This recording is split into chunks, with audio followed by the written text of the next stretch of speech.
Hey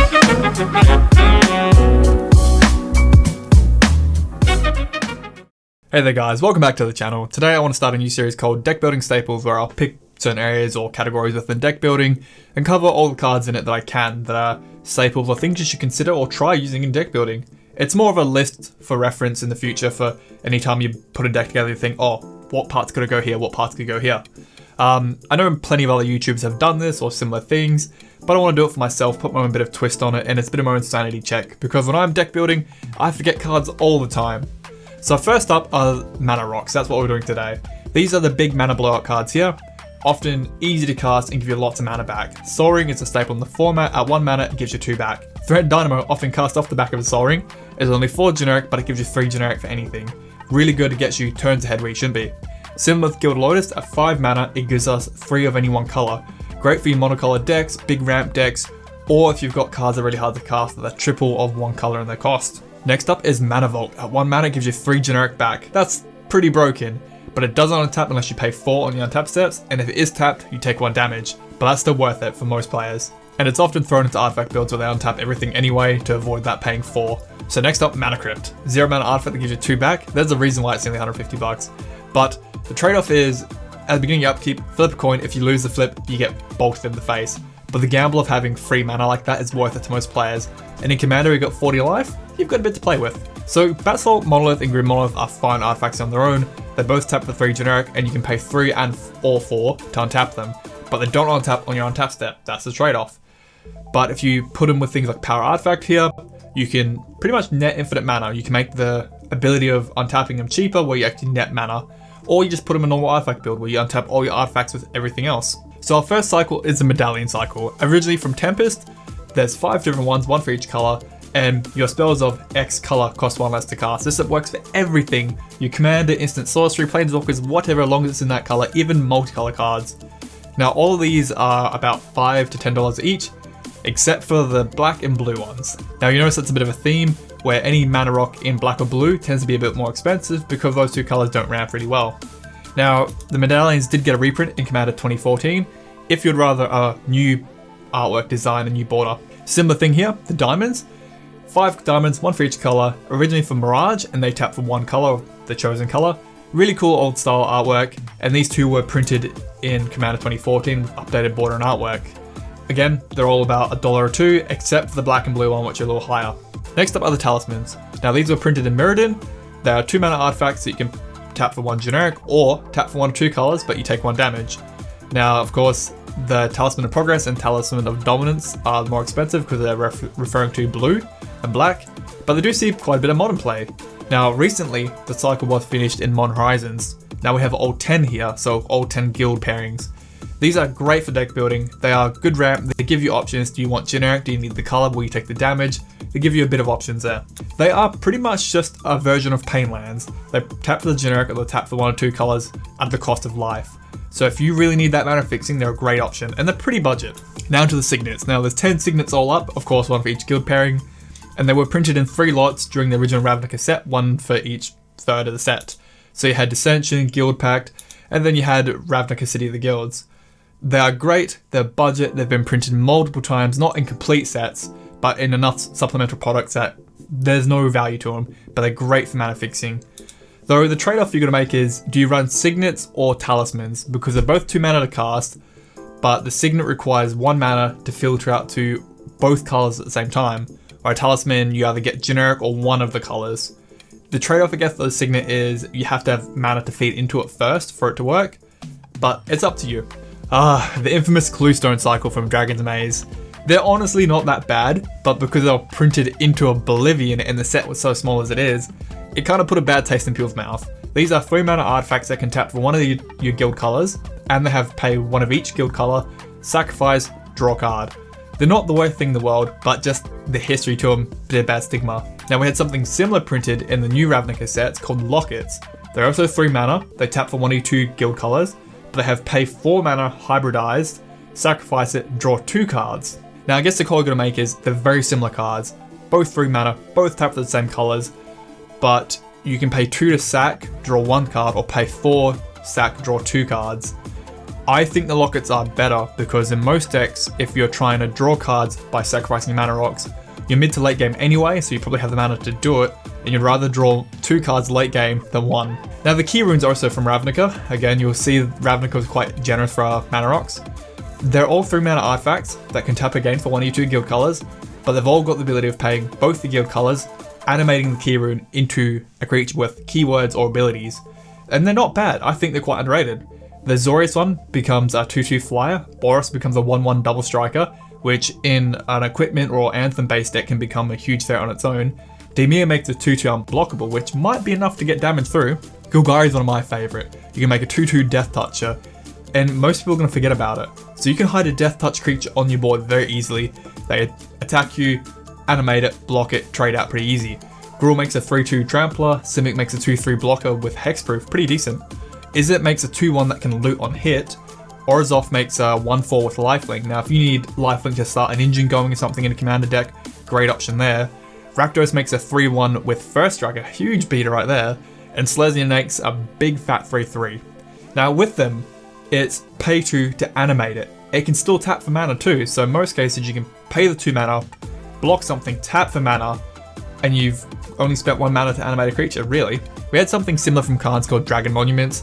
They're not as good as Keyrunes, I think, but they're still 3 mana, they tap for your 2 colors, but you can pay 6 mana to animate them to a 4/4 dragon. Now some decks that will come handy where you need to block flyers or you need a flyer to get over, but I think most of the time the Keyrunes are more efficient in what you're trying to do. Now the border post is something a lot of people forget about from Alara. Not a complete set yet, but they can tap for 1 or 2 colors as well, the guild pairings, but they have you may pay 1 generic and bounce a basic land back to your hand rather than paying its cost, and it does end up field tapped. So you could play basic turn 1, tap it for 1 mana, and bounce it back and play a border post. Now Khans had another thing called Banners, where you had a 3 mana artifact that could tap for 1 of your 3 colors in your clan. In addition, they had pay 1 of each color from your clan, tap, sacrifice, draw a card. Kinda like a Cluestone nearly, but a little bit more expensive. Not bad, they do give you 3 colors to produce though. Now, not truly banners, but it does kinda complete the cycle. Alara had called the Obelisks. Now these just tap for 1 of 3 colors and they're 3 mana themselves to play. But they don't have the draw built in, so are they as good? Now onto the Moxen. I'm not including the original Alpha Mox because they are too expensive and they're banned in Commander. But here we have Opal, Chrome, Amber, Tantalite, and Diamond. Mox Opal is really easy to go online in a Commander deck, especially an artifact build. As long as you've got 3 artifacts including itself, 3 mana. Chrome Mox, you just have to imprint something underneath it so it can produce mana. Mox Amber is slowly finding homes in Commander now, where it can produce mana of a color of a legendary creature or a planeswalker you control. Mox Tantalite from On Horizons is struggling to find a home. It has to spend 3 for nothing, but you have to wait 3 turns for this artifact to come in. Eventually it's worth it, I guess. And Mox Diamond, most people won't play with it because it's not financially a good idea. It's a $200-300 card. It is good, like don't get me wrong, it's just free mana on the spot and it fills up your graveyard, but it's too expensive. Now these are the draw artifacts. I love Mindstone, Hedron Archive, and Dreamstone Hedron. I love the theme to them. So you got Mindstone at 2 mana, tap to produce 1 generic, and pay 1 tap, sack, draw a card. Hedron Archive is double that, as 4 generic mana, produces 2 generic mana, pay 2, sack, draw 2. And then you got Dreamstone Hedron, which is triple the Mindstone, at 6 mana, produces 3, pay 3, sack, draw 3. I love the curve to them, really cool cards. And then you've got the new Commander Sphere, which came from I think Commander 2014 originally, where you can tap for any color of your commander's identity and sack it and draw a card. And you can tap for mana then draw if you need to. Now for the proliferating mana rocks. Really good for Atraxa builds, still number 1 commander for a reason, or any counters mana commander. Astral Cornucopia and Everflowing Chalice are very popular in these decks, where they produce mana equal number counters on them, and you can just keep adding more and more and more, but they fit into a lot of decks really easily. Lotus Bloom I think is underplayed. It's a 2 mana one-off artifact. At the beginning of your upkeep, you put a petal counter on it, you may sack it at any time, and you may produce that much mana of 1 color equal to the number of petals on it. You can really proliferate that up and build it up really easy. Coalition Relic's like a 1-turn mana battery. You can really store up the counters on it, then next turn you can rip them all off to get that much mana, and then tap it for mana as well. Pented Prism, Gemstone Array, and Crystalline Crawler are unique in the sense that you can remove as many counters as you want off them to produce that much mana. So, and they all enter with counters on them, or you can get counters on them pretty easy. As long as you keep proliferating, you can store them up for a ton of mana and rip off as much as you need. Now into the other ones, these are more unique ones that don't really have a set or a theme to them, they're just standalone different mana rocks. Power Stone Shard is the only artifact that cares about other copies of its same self, in this sense. Now, it doesn't say you can have any number, which is kind of sad, but maybe good for a modern brew or something a little bit different. Thought Vessel is the only mana rock that lets you have unlimited hand size, and because of that, it's nearly a $10 common. Chromatic Lantern, I guess, is your end game, right? Like, it taps the mana and then fixes all your other lands to produce any color you need. Cloud Key is a mana rock for all of one card type. Pick instant, sorcery, artifact, creature, or enchantment, and they all cost 1 generic less to play. Really good. Needs a reprint, it's actually getting up there now. Cold Steel Heart can be a diamond for any color you need. At 2 mana, you name a color, comes into play tapped, and it can tap for that color. Really cheap, really efficient. About $5 now.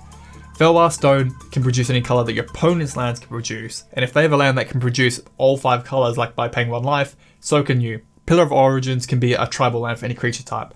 Name a creature type, produce mana of that color for that creature type. Firemind Vessel, a unique one from War of Spark, 4 mana, but it can produce 2 different colored mana, so the guild pairings. Lotus Bloom sees a bit of play in Modern, but in Command can be a little bit spicy because you can leave it there once it's come off suspended and there's just 3 mana on the spot when you need it. Darksteel Ingot is an indestructible mana rock. It does come in handy when you have to do things like you must target a certain artifact, target your own Darksteel Ingot and don't destroy it. Mana Geo just produces one of any color, but it has a scry mechanic built in, which can be nice. The Relic here at 3 mana has Ascend, it only taps for generic, but when you have Ascend online you may sack it, gain 3 life and draw a card. Very good in the late game. Pristine Talisman, one of my favorites, at 3 generic mana, produces 1 generic, and you gain a life every time you tap it. Great card. Really good for life gain decks, or if you're trying to trigger a life gain cycle or effects and stuff whenever you gain life. Colliding Gem, great for landfall decks. When it enters battlefield you have to bounce 2 lands back to your hand, but it taps for 2 color itself, so you can replay those lands. On a Worn Shaku is a card I'm trying right now in Modern myself. It can tap for 1 generic, it's only 3 to cast it, but you may tap and untap legendary permanent to untap the Shaku. I'm trying with Planeswalkers right now. Tome in the Guild Pack is a bit of an expensive one at 5 mana, but offers draw through multicolored spells and it taps for any color you need. Paradise Plume is a very unique one. At 4 mana, you choose a color, whenever anyone plays a spell of that color you gain 1 life, and it can tap for any color too. Great in your life gain decks as well there.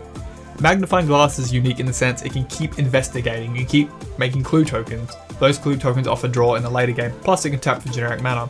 Meteorite is expensive at 5 mana, but it is damage on a mana rock. It might come in handy in some decks. Finish off a creature or finish off a planeswalker. And to finish up, my favorite 2, Victory Chimes and Spectral Searchlight.